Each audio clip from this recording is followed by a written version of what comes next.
నమస్తే, welcome to Andhraprabha. నేను ప్రశాంత్.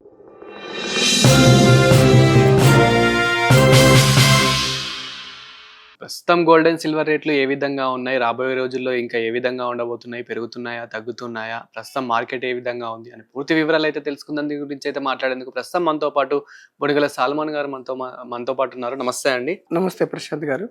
చూడండి, ఈరోజు 7th April 2026 గోల్డ్ రేట్ సుమారుగా 1,47,000 నుంచి 1,50,000 10 గ్రామ్స్ ఉన్నాయి.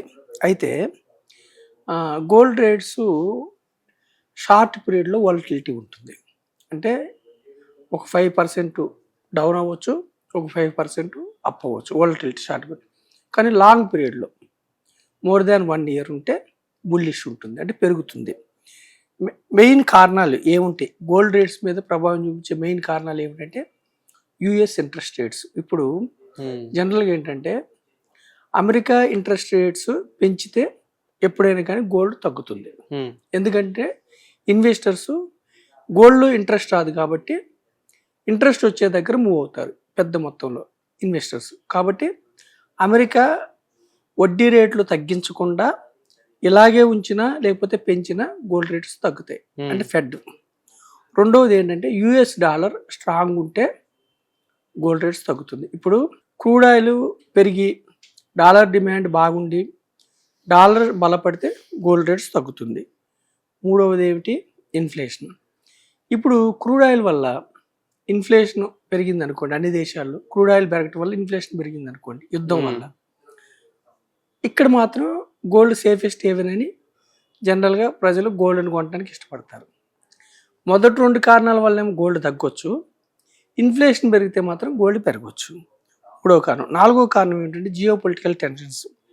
వారుండి యుద్ధాలుండి, ఈ యుద్ధం అమెరికా ఇజ్రాయెల్ ఇరాన్ యుద్ధం ఇలాగే కొనసాగితే గోల్డ్ రేట్ పెరిగే అవకాశం ఉంది. కానీ అట్ ది సేమ్ టైం ప్యారలల్గా డాలర్ బలపడితే మళ్ళీ తగ్గొచ్చు. యుఎస్ ఇంట్రెస్ట్ రేట్స్ పెరిగితే మళ్ళీ తగ్గొచ్చు. ఇది ఒక కారణం. తర్వాత రూపీ వర్సెస్ డాలర్. డాలర్కి విరుద్ధంగా రూపాయి బలహీనపడితే మన గోల్డ్ రేట్స్ పెరుగుతాయి, మన రూపాయి బలహీనపడితే గోల్డ్ రేట్స్ పెరుగుతాయి. 5వది ఏమిటంటే ఇంకొకటి, 6వది సెంట్రల్ బ్యాంక్ బయ్యింగ్. ఎప్పుడైతే ప్రపంచవ్యాప్తంగా అన్ని దేశాలు బ్యాంక్స్ గోల్డ్ని వాళ్ళ యొక్క రిజర్వ్స్ కింద పెట్టుకోవాలని ఎక్కువ మొత్తంలో కొంటే గోల్డ్ పెరిగే, అంటే డిమాండ్ అండ్ సప్లై మెయిన్ ప్రాధాన్యత వహిస్తుంది. తర్వాత క్రూడ్ ఆయిల్ ప్రైసెస్ కూడా ప్రాధాన్యత. అంటే క్రూడ్ ఆయిల్ పెరిగితే మనకి డాలర్ బలపడుతుంది, గోల్డ్ తగ్గుతుంది. సో ప్రజలకు మనం చెప్పేది ఏమిటంటే షార్ట్ పీరియడ్లో గోల్డ్ వాలటిలిటీ ఉంది. అంటే ఒక 5 to 10% డిప్ అవ్వచ్చు, 5 to 10% అప్ అవ్వచ్చు. ప్రజలు ఏం చేయాలంటే డిప్ అయినప్పుడు ఒకటేసారి కొనుక్కోకుండా డిప్ అయినప్పుడు కొనుక్కుంటూ ఉండాలి. లాంగ్ పీరియడ్లో అంటే మోర్ దాన్ 1 year ఉంటే gold safest haven. Bullish point of వ్యూలో బుల్లిష్ ఉంటుంది. గోల్డ్ అనేది సురక్షితమైన సాధనం. అయితే వేరే వెండి మాత్రం అంత ఇన్వెస్ట్మెంట్కి అంత అనుకూలమైన సాధనం కాదు వెండి. ఎందుకంటే దాంట్లో హై వాలటిలిటీ ఉంటుంది వెండిలో. ఒకటేసారి విపరీతంగా పెరగటం, ఒకటేసారి విపరీతంగా, అంటే మనం చూసాం 4 లక్షల వరకు వెళ్ళి మళ్ళీ 230 to 235లో ట్రేడ్ అవుతుంది. అంటే విపరీతంగా పెరుగుతుంది, విపరీతంగా సగం కూడా అవుతుంది. అంత వాలటిలిటీ ఉంది. కాబట్టి ఇన్వెస్ట్మెంట్ పాయింట్ ఆఫ్ వ్యూలో వెండి అంత అనుకూలమైనది కాదు.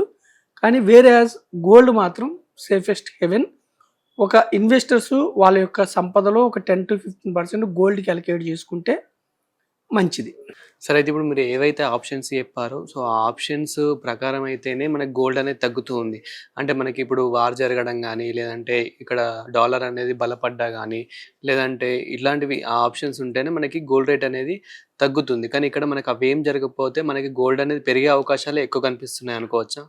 ఇప్పుడు చూడండి, యాక్చువల్లీ ఏంటంటే వార్ జరుగుతున్నప్పుడు గోల్డ్ పెరగాలి.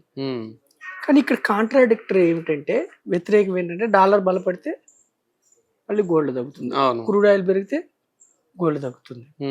అయితే మన దేశంలో ఎలా ఉంటుందంటే గోల్డ్ యొక్క క్యాల్కులేషన్, ఫస్ట్ థింగ్ ఏమిటంటే లండన్ ఎక్స్చేంజ్లో 2 సార్లు డేలో 2 సార్లు ట్రేడింగ్ జరుగుతుంది. డిమాండ్ అండ్ సప్లైని బట్టి ప్రధానంగా డిమాండ్ ఎక్కువ ఉంటే గోల్డ్ రేట్ పెరుగుతుంది, సప్లై ఎక్కువ ఉండి డిమాండ్ తక్కువ ఉంటే గోల్డ్ రేట్ తగ్గుతుంది లండన్ ఎక్స్చేంజ్. రెండోది ఈ ఫ్యాక్టర్స్ అన్ని, అంటే డాలర్ బలపడినా గోల్డ్ తగ్గుతుంది, యుఎస్ ఇంట్రెస్ట్ రేట్స్ పెరిగినా గోల్డ్ తగ్గుతుంది. వీటన్నిటితో పాటు మన దేశానికి వచ్చేటప్పుడు ఇంపోర్ట్స్ చేసుకుంటాం కాబట్టి, మనం గోల్డ్ని ఎక్కువ ఇంపోర్ట్ చేసుకుంటాం కాబట్టి మన రూపాయి బలహీన పడితే, అంటే అంతర్జాతీయ మార్కెట్లో యూకే మార్కెట్లో డిమాండ్ అండ్ సప్లైతో పాటు మన రూపాయి బలహీన పడితే మన దేశంలో గోల్డ్ పెరిగే అవకాశం ఉంది. ఎందుకంటే అక్కడ రేటుతో పాటు ఇంటూ మన రూపీస్తో చేస్తాం కాబట్టి దానికి మళ్ళీ జిఎస్టి ఇంపోర్ట్ బిల్ యాడ్ అవుతాయి. ఇవన్నీ కాకుండా లోకల్ డిమాండ్ బట్టి కూడా మన local jewellers association local demand బట్టి కూడా రేట్ ఫిక్స్ చేస్తారు.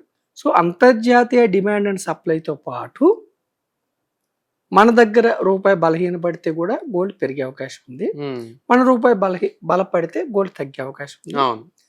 లోకల్ డిమాండ్ అండ్ సప్లైని బట్టి కూడా కొంచెం ఉంటుంది. సరే, ఇప్పుడు మనకి ఎప్పుడైతే ఈ 1 వీక్ బ్యాక్ నుంచి వారు కొంచెం కామ్ అయినట్టు కనిపిస్తూ ఉందో అప్పటి నుండి మళ్ళీ గోల్డ్ అనేది అంచెలంచెలుగా పెరుగుతూనే వస్తూ ఉంది.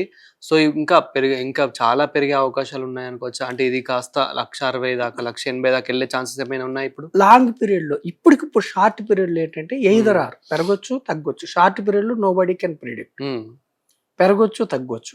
మనం చెప్పాం కదా, డాలర్ బలపడితే తగ్గొచ్చు, interest rates US interest rates పెరిగితే తగ్గొచ్చు, రూపీ బలహీన పడితేనేమో పెరగొచ్చు. అంటే షార్ట్ పీరియడ్ లో ఎయిదర్ ఆర్. అందుకనే మనం ప్రజలకు చెప్పేది ఏంటంటే ఎడ్యుకేషన్ డిప్స్ ఉన్నప్పుడు కొనుక్కోండి, వెయిట్ చేసి స్టాగర్డ్ వేలో కొనుక్కోండి, ఒకటేసారి మొత్తం డబ్బు పెట్టొద్దు. మనం ప్రజలకు చెప్పే ఎడ్యుకేషన్ ఏంటంటే ప్రశాంత్ గారు, డిప్స్ వాలటిలిటీ ఉంది షార్ట్ పీరియడ్ లో, యుద్ధం వల్ల అనిశ్చిత వల్ల పెరగొచ్చు తగ్గొచ్చు. యుద్ధం వల్ల ఏకపక్షంగా యాక్చువల్గా ఏంటంటే క్రూడ్ ఆయిల్ పెరగకుండా సర్జ్ పెరగకుండా ఉంటే యుద్ధం వల్ల అసలు గోల్డ్ పెరగాలి. కానీ క్రూడ్ ఆయిల్ సర్జ్ అవటం వల్ల, అక్కడ హార్మోన్స్ జలసంధి వల్ల అక్కడ నౌకలు ఆగిపోవటం వల్ల, క్రూడ్ ఆయిల్ పెరగటం వల్ల, డాలర్ బలపడటం వల్ల, ఇంట్రెస్ట్ రేట్స్ పెంచుతాయని Fed April 26, 27 Fed committee meeting ఉంది. వీటిలన్నిటి వల్ల షార్ట్ పీరియడ్లో మీకు గోల్డ్ వాలటిలిటీ ఉంటుంది. అందుకని డిప్ ఒకటేసారి కొనుక్కోకుండా మీరు స్టాగర్డ్ వేలో కొనుక్కోండి. అదే లాంగ్ పీరియడ్లో బుల్లిష్, లాంగ్ పీరియడ్లో ఖచ్చితంగా గోల్డ్ పెరుగుతుంది. కాబట్టి లాంగ్ టర్మ్ వెయిట్ చేస్తా అన్న వాళ్ళకి గోల్డ్ అలకేట్ చేసుకోవచ్చు, నో ప్రాబ్లం. ఇది మనం చెప్పేది ఏమిటంటే మీకున్న సంపదలో 10 to 15% డైవర్సిఫికేషన్ చేసుకోమని మనం చెప్తున్నాం. సార్, ఇప్పుడు ఎవరైతే గోల్డ్ కొందాం అనుకుంటున్నారో వారికి ఇంకా కొన్ని డేస్ ఆగితే బాగుంటుంది అంటారా, లేదంటే ఇప్పుడే కొని పెట్టుకుంటే బాగుంటుంది అంటారా? ఒకటి ఏమిటంటే అండి, వాలటిలిటీ కంటిన్యూ అవుతుంది, వాళ్ళకి సమయం ఉంది, వాళ్ళ యొక్క ఫంక్షన్స్ కోసం ఫిజికల్గా ఫంక్షన్స్ కోసం సమయం ఉంది అంటే స్టాగర్డ్ వేలో కొనుక్కోండి. అంటే 30%, 40%. లేదు సమయం లేదంటే తప్పదు, కొనుక్కోవచ్చు.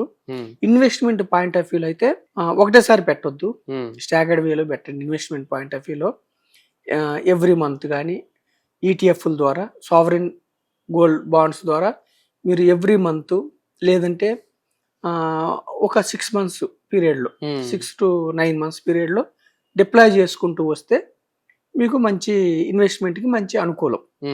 లేదు ఫంక్షన్ వెంటనే ఉంది, 1 monthలోనే ఉంది, వెంటనే ఇబ్బంది శుభకార్యాల కోసం అంటే తప్పదు. లాంగ్ పీరియడ్లో గోల్డ్ ఖచ్చితంగా బుల్లిష్గా ఉంటుంది కాబట్టి ఈ రేట్లో కొంటే కూడా మీకు ఇబ్బంది ఉండదు. టైం ఉంటే మాత్రం స్టాగర్డ్ వేలో కొనుక్కోండి. కానీ ఇన్వెస్టర్స్ కి మాత్రం అంటే ఒక ప్రాఫిట్ వైజ్ గా చూసుకున్నా, బిజినెస్ పరంగా చూసుకున్నా కానీ వాళ్ళకి ఇప్పుడైతే ఒక మంచి ఛాన్స్ అని చెప్పుకోవచ్చు. అంటే సిల్వర్ మీద కానివ్వండి, గోల్డ్ మీద కానివ్వండి. యాక్చువల్గా సిల్వర్ ఇన్వెస్ట్మెంట్ పాయింట్ ఆఫ్ వ్యూలో అంత నేను రికమెండ్ చేయను. ఎందుకంటే గోల్డ్ అనేది ఆల్వేస్ ఎవర్ గ్రీన్, సిల్వర్ అలా కాదు. సిల్వర్ ఏంటంటే ఒక్కొక్కసారి గత చరిత్ర ఏంటంటే 2013 నుంచి 2022 వరకు కూడా సుమారుగా పెరగకుండా ఉన్న సందర్భం ఉంది. ఒక్కోసారి మీరు డబ్బు డిప్లాయ్ చేసిన తర్వాత సిల్వర్ లో పెరగకుండా ఉండే అవకాశాలు ఉంటాయి. ప్రస్తుతానికి ఇండస్ట్రియల్ డిమాండ్ ఉంటే కూడా సిల్వర్ ఏంటంటే హై వాలటిలిటీ ఉంటుంది కాబట్టి సిల్వర్ కంటే కూడా మీరు గోల్డ్ ఇన్వెస్ట్మెంట్ పాయింట్ ఆఫ్ వ్యూలో పరిశీలించండి. లాంగ్ టర్మ్ లో gold is very good investment.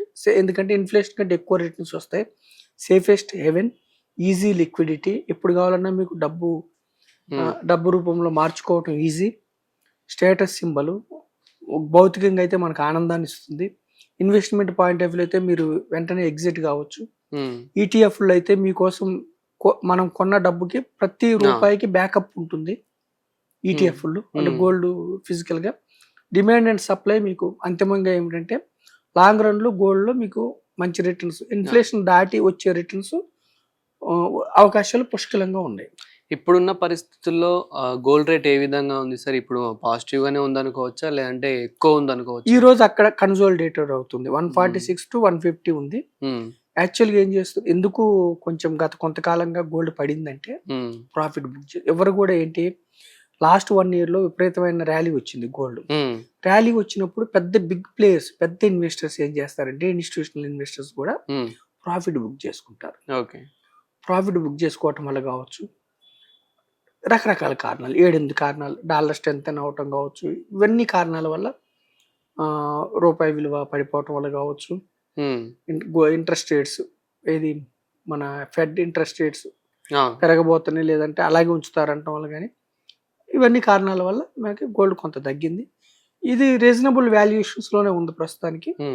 అయినా మనం చెప్పేది ఏమిటంటే ఒక 5 to 10% డౌన్ అవ్వచ్చు, 5 to 10% అప్ అవ్వచ్చు. కాబట్టి డిప్స్లో కొనుక్కోండి.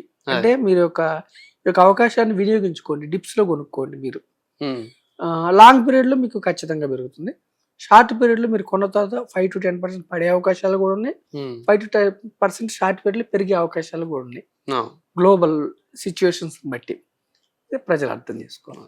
Thank you sir. Thank you అండి ప్రశాంత్ గారు.